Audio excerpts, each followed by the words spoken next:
আসসালামু আলাইকুম। গত ক্লাসে আমরা আমাদের সয়েল মেকানিক্স এর টপিক, সেটা হচ্ছে shear strength অফ সয়েল, এই টপিকটুকুর আনকনফাইন্ড কম্প্রেশন টেস্ট পর্যন্ত আমরা আলোচনা করছিলাম। এখন আমরা একটা টপিক দেখব, সেটা হচ্ছে স্ট্রেস পাথ। স্ট্রেস পাথ আসলে কি? ডেফিনিশনটা দেখি। Stress path is a line, মানে পাথটা লাইন হবে that connects A series of point, কয়েকটা পয়েন্টের একটা কানেকশন, ইচ অফ হুইচ, তারা প্রত্যেকেই তারা প্রত্যেকে রিপ্রেজেন্ট করবে এক সাকসেসিভ স্টেট, একদম সাকসেসিভ স্টেটটা রিপ্রেজেন্ট করবে এক্সপায়ার্ড বাই সয়েল, মানে একটা সয়েল ম্যাক্সিমাম কোথায় গেলে এক্সপায়ার্ড হবে তার একটা সাকসেসিভ মান থাকবে বা টপ মান থাকবে। ওই মানগুলা আমরা কখন পাবো? যখন specimen during progress of test, যখন তাদেরকে কি করা হবে, টেস্ট করা হবে। তাহলে আমি 3টা সয়েল স্যাম্পল নিলাম, ওগুলোর মধ্যে আমি এই টেস্টটা করলাম। টেস্ট করে আমি 3টা মোটর সাইকেল ড্র করলাম, এবং এই 3টা মোটর সাইকেলের 3টা সাকসেসিভ স্টেট পয়েন্ট পাওয়া যাবে, যেগুলোতে তারা এক্সপায়ার্ড হবে, যে পয়েন্টে গেলে তারা এক্সপায়ার্ড হবে বা একদম ক্র্যাশ করবে বা করবে, শেয়ার করবে, ফেল করবে, যাই বলি। এই 3টা লাইন, এই যে পয়েন্টগুলোকে যদি আমি যোগ করে দেই, তাহলে একটা লাইন পাবো। এই লাইনটাই হচ্ছে বা এই পথটা হচ্ছে স্ট্রেস পথ। ওকে, এতটুকুই, জাস্ট এক্সামের ডেফিনিশনটা আসলে এতটুকুই দিলে হবে। এতটুকু স্ট্রেস পথ। হ্যাঁ, এবার advantage of triaxial test over direct shear test. আমরা এর আগে তো করছিলাম, ডিরেক্ট শেয়ার টেস্ট করছিলাম, ওইটার উপর করব, কম্পেয়ার করবো যে ট্রাক্সিয়াল টেস্টটা এটার তুলনায় কোন দিক দিয়ে অ্যাডভান্টেজ আছে। ফার্স্টে আছে হচ্ছে মোর ভার্সিটাইল, এটা হচ্ছে অনেক ধরনের রেজাল্ট দিতে পারে। আমরা যেমন ডিরেক্ট শেয়ার টেস্টে একটা একদম একদম কি বলে, একদম ডিজাইন প্লেনে তাকে ফেল করে, তাকে যেখানে ফেলে ডিজাইন প্লেনে ফেল করে না। আর চাইলে আমি আমার ইচ্ছা মতো বিভিন্ন ধরনের ফেলে করতে পারবো, নিজের ইচ্ছা মতো ফেল করতে পারবো, মানে এখানে ভেরিয়েন্ট আসে। এরপর হচ্ছে ড্রেনেজ উইল কন্ট্রোল। আমরা ট্রাক্সিয়ালের 3টা দেখছিলাম, টেস্টের 3টা টাইপ দেখছিলাম, যেখানে ড্রেন থাকে, আনড্রেন থাকে। তো এই তাহলে এই ড্রেনেজ সিস্টেমটাকে কন্ট্রোল করা যায়, এটা একটা অ্যাডভান্টেজ, যেটা ইয়াতে নাই, ডিরেক্ট শেয়ার টেস্টে নাই।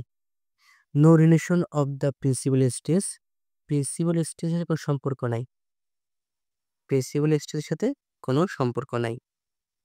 ও সেলের plan is allowed to occur any higher, এবং যে কোনো প্লেন আমি ফেল করাতে পারি। আমি যখন বুঝবো যে এই পয়েন্টটাতে ফেল করলে আমার ভালো হবে, ওই পয়েন্টে ফেল করতে পারবো, অথবা সবচেয়ে উইক পয়েন্ট আমি বের করে সেখানে ফেল করাতে পারবো। এখানে ওই ডিরেকশনে যেমন আমরা একদম ফিক্সড করে দিতাম যে এই প্লেনে ফেল করতে হবে, এটা এখানে সেটা হয় না, যে কোনো একটা প্লেনে আমি ফেল করাতে পারবো। এরপর হচ্ছে স্ট্রেস ডিস্ট্রিবিউশন ইজ ইন ফেলোর প্লেন ইজ ইউনিফর্ম। তাহলে এখানকার যেই স্ট্রেস ডিস্ট্রিবিউশনটা আছে সেটা কিন্তু ইউনিফর্ম। আবার আমার ডিরেক্ট শেয়ার টেস্টে কিন্তু এটা ইউনিফর্ম ছিল না। তাহলে এটা হচ্ছে আমার অ্যাডভান্টেজ ওভার ডিরেক্ট শেয়ার। আমি যদি এখন ডিসঅ্যাডভান্টেজ অফ ট্রাক্সিয়াল টেস্টের কথা চিন্তা করি, তাহলে এটা হচ্ছে ইকুইপমেন্ট আর কস্টলি। এটা আসলে ইকুইপমেন্টের অনেক দাম হয়, যার কারণে এটা আসলে মানুষ কম ইউজ করে, এবং সবচেয়ে বড় কথা হচ্ছে এই টেস্টটা করতে সময় লাগে বেশি, লঙ্গার period compare to direct shear test. বললাম যে প্রায় 2 সপ্তাহ বেশি সময় লাগে, লম্বা একটা প্রসেস লাগে, যেখানে আমার ডিরেক্ট শেয়ার টেস্ট একদিনেই করে ফেলা যায়। এখন আমরা নতুন একটা টার্মে চলে গেল, সেটা হচ্ছে কি স্কেপটনস পোর প্রেশার প্যারামিটার। আমরা যেহেতু এটাকে একটা চেম্বারে রাখি, চেম্বারে আমরা ফ্লুইড ইউজ করি, যার ফলে এখানে একটা যদি ওয়াটার ইউজ করে থাকি, তাহলে পোর ওয়াটার প্রেশার পাবো। এই পোর ওয়াটার প্রেশারগুলো মাপার জন্য 2টা প্যারামিটার আমরা এখানে দেখবো, সেটা হচ্ছে একটা বি, একটা হচ্ছে এ বার। ফার্স্টে দেখি in CD test, consolidated drain test, এটা আমরা দেখবো। এখানে আমরা কি জানতাম, φ3 হচ্ছে বা σ3 হচ্ছে কনফাইনিং প্রেশার। কনফাইনিং প্রেশারটা কি? ওই চেম্বারের মধ্যে যে ফ্লুইডটা আছে, সেই ফ্লুইডটা যে প্রেশার দিচ্ছে ওটা হচ্ছে কনফাইনিং প্রেশার। আচ্ছা, এবং আমরা ইউসি ধরবো হচ্ছে এই কনফাইনিং প্রেশারের জন্য আমার এই স্যাম্পলটা যেহেতু ডুবন্ত অবস্থায় আছে, সে একটু কি হবে, ইনক্রিজ হবে, স্পেসিমেনটা একটু ইনক্রিজ হবে, ওয়াটার প্রেশারটা ইনক্রিজ হবে। এই মানটা হচ্ছে ইউসি দ্বারা প্রকাশ করব, এবং এদের যে রেশিও, এই রেশিওটা হচ্ছে ডি এর মান। তাহলে এটা হচ্ছে increase of poor water pressure, সেটা হচ্ছে আমার পোর ওয়াটার প্রেশারের সাথে আমার কনফাইনিং প্রেশারের অনুপাত। আমি যদি আরটা দেখি তাহলে ডেল সিগমা ডি, এটা হচ্ছে ডেভিয়েটর প্রেশার। ডেভিয়েটর প্রেশারটা কি, এখানে তো কনফাইনিং প্রেশার আছেই। এখন আমি যেটা করবো সেটা হচ্ছে কি, উপর দিয়ে একটা এক্সট্রা প্রেশার দেবো, এই এক্সট্রা প্রেশারকে বলা হয় ডেভিয়েটর প্রেশার। এবং এই ডেভিয়েটর প্রেশারের জন্য একটা ইনক্রিজ হবে পর ওয়াটার প্রেশারের, সেটা হচ্ছে ডেল ইউডি।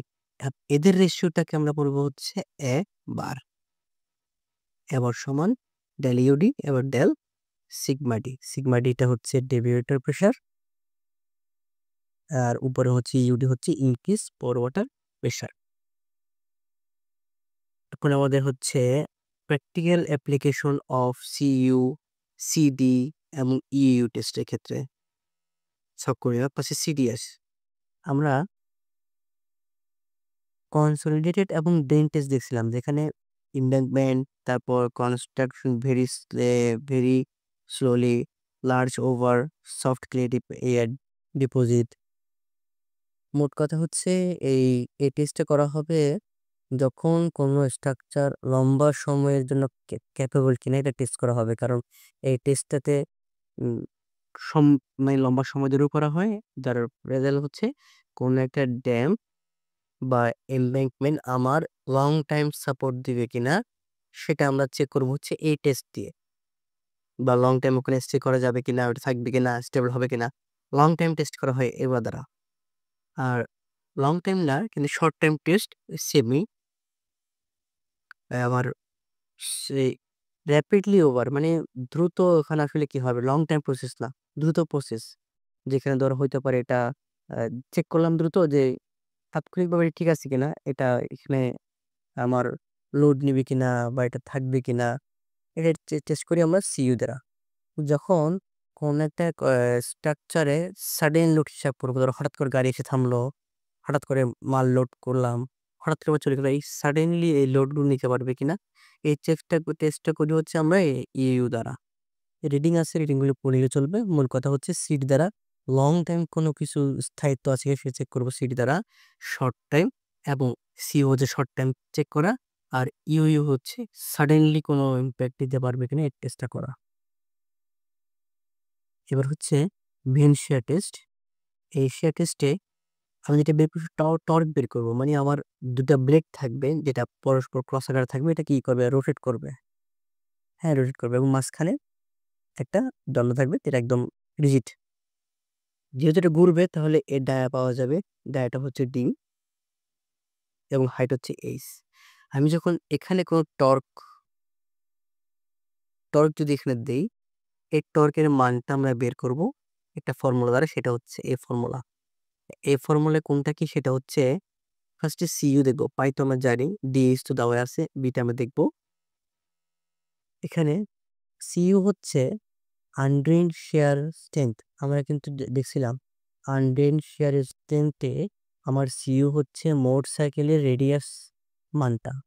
তাহলে মোট সাইকেলের রেডিয়াস মানটা সিইউ সমান 0, যেখানে আমার ফায়ের মানটা কিন্তু 0। আর সির মানটা আমরা তো বের করতে পারবো, সির মানটা হচ্ছে ওই রেডিয়াসের মানটা হচ্ছে সিউর মান। এখন বি এর কিছু ভেরিয়েশন আছে। যদি বি ট্রাইঙ্গেল শেপ হলে হয় তাহলে সেটা হচ্ছে হাফ হবে, ইউনিফর্ম শেপ হলে সেটা 2/3 হবে, এবং প্যারাবোলিক মোবিলাইজেশন হলে সেটা 3/5 হবে। মানে এটা এটা ট্রায়াঙ্গুলার নাকি ইউনিফর্ম নাকি মোবিলাইজেশন, এটা মানে কোশ্চনে ডিরেক্ট বলা থাকতে পারে, আর বিভিন্ন ধরনের টার্ম দিয়ে বলা লাগতে পারে। তাহলে আমাদের মূলত স্ট্রেংথ অফ সয়েলে যে সকল বেসিক দরকার এক্সামের জন্য, একদম ডিপ কোনো এখানে আলোচনা করা হয় নাই, এগুলো বলা হয়েছে। এরপর আমরা এই টপিকগুলোর উপর বেস করে আমরা পরবর্তীতে এই ম্যাথগুলো করব। আমাকে বিভিন্ন এক্সপেরিমেন্টের রেজাল্ট দেওয়া থাকবে, আমি ওই রেজাল্টে যে ডাটাগুলো আছে, যে প্যারামিটার, এগুলো ইউজ করে আমি প্যারামিটারগুলো বের করবো। আমি তো জানি যে শেষ এই প্যারামিটার তো পাই আর সি ছাড়া কি আছে, এই ম্যাক্সিমাম অঙ্কে এই পাই আর সি থাকবে। লাস্টে যেহেতু আমার টপিক আছে ডেরিভেটিভ টেস্ট, তাহলে এখানে কিছু ডেরিভেটিভ টেস্টও থাকতে পারে। এগুলো আমার নেক্সট ক্লাসে আলোচনা করব। ওকে, তাহলে আজকে হচ্ছে আমার এতটুকু পর্যন্ত। আল্লাহ হাফিজ।